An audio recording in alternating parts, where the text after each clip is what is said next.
Oi, oi, espero que estejam bem.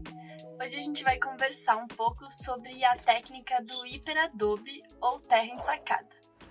Essa técnica, ela se assemelha muito ao superadobe.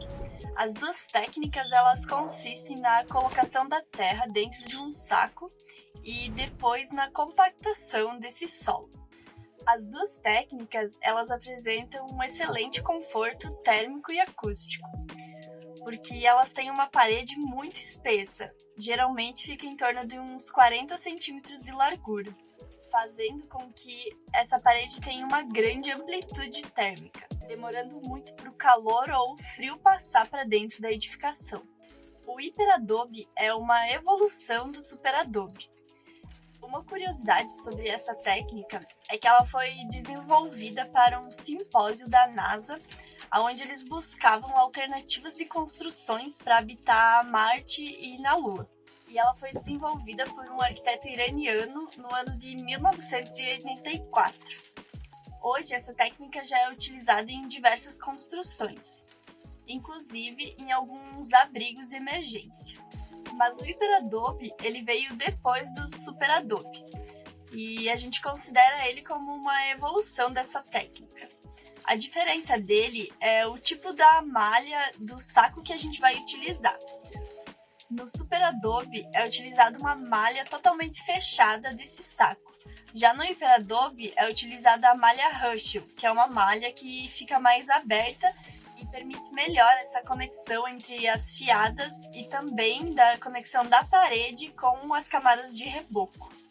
No superadobe, por exemplo, é necessário ter algum material que conecte essas fiadas, como, por exemplo, arame farpado.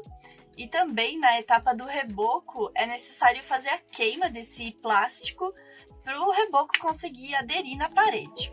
A técnica de hiperadobe, ela necessita de uma massa que seja levemente umedecida, e na sua composição, o ideal é que ela tenha de 25 a 30% de argila, e o restante dessa massa vai ser composta por diferentes granulometrias de areia.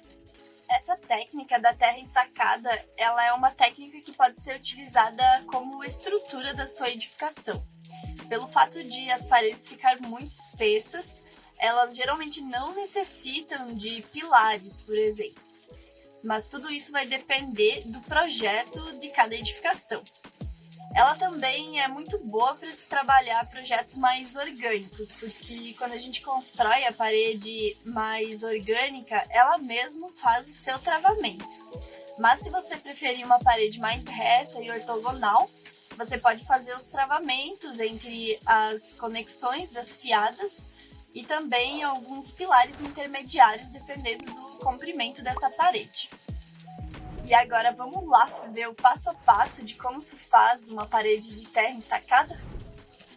Bom, o primeiro passo é ter uma base impermeabilizada que distancia a nossa parede do chão e da umidade.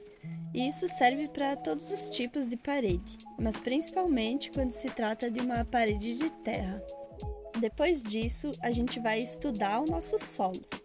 Para essa técnica, é interessante que o solo tenha aproximadamente de 25 a 30% de argila na sua composição e diferentes granulometrias de areia. Também é importante que a gente colete esse solo abaixo da camada orgânica da superfície. A gente pode estar pegando uma amostra do nosso solo e encaminhando para um laboratório para fazer uma análise mais precisa da composição e a quantidade de cada partícula que existe na nossa terra. E depois disso, a gente vai regular esse solo chegando numa massa ideal, adicionando areia ou argila. Depois de ter o traço da massa pronta, a gente vai começar a produção da massa. Lembrando que essa massa precisa estar levemente umedecida. Se a terra tiver muitos cascalhos e pedras, é legal a gente estar passando essa terra toda numa peneira. E aí, para adiantar esse trabalho, é bom ter uma peneira mecanizada como essa aí do vídeo.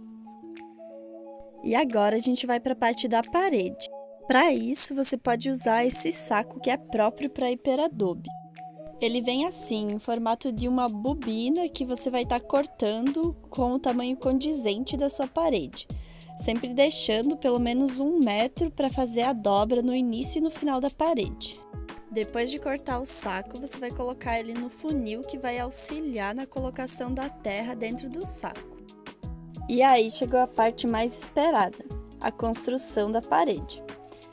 Uma pessoa vai alcançando os baldes para colocar no funil, outra pessoa vai colocando a terra dentro do funil e outra já vai cuidando do alinhamento da parede.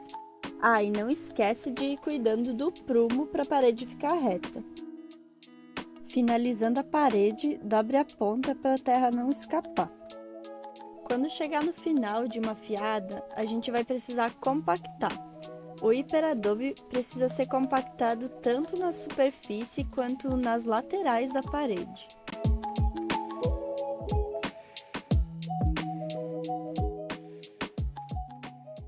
A cada 1 metro de altura, a gente também vai adicionar vergalhões para auxiliar no travamento entre as fiadas. Eles podem ser dispostos de metro em metro no comprimento da parede. E depois é seguir nessa dinâmica. Cada fiada tem em média 10 centímetros de altura.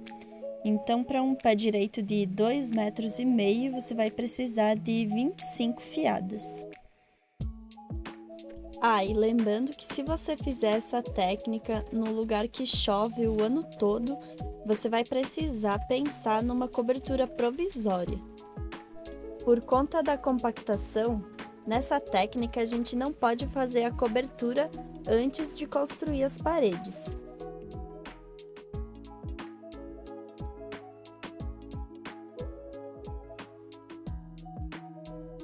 E para finalizar, a gente precisa fazer as camadas de reboco para proteger essa parede lindíssima. E aí, conta pra gente o que você achou dessa técnica aqui nos comentários. E se gostou desse vídeo, já deixa seu like e se inscreva no nosso canal para não perder quando a gente posta vídeos como este por aqui.